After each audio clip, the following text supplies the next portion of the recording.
سلام ترافلرز، نتمنى تكونوا مسافرين وفرحانين.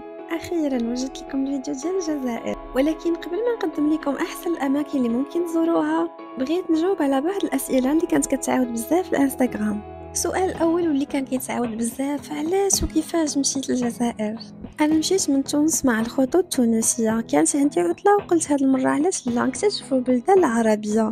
السؤال الثاني: شنو غنحتاج كمغربي اذا بغيت نمشي للجزائر؟ كمغربي عندك الحق تسافر الجزائر فقط بالباسبور المغربي، يمكن لك تمشي عن طريق تونس ولا من بلاد اخرى بحال فرنسا مثلا.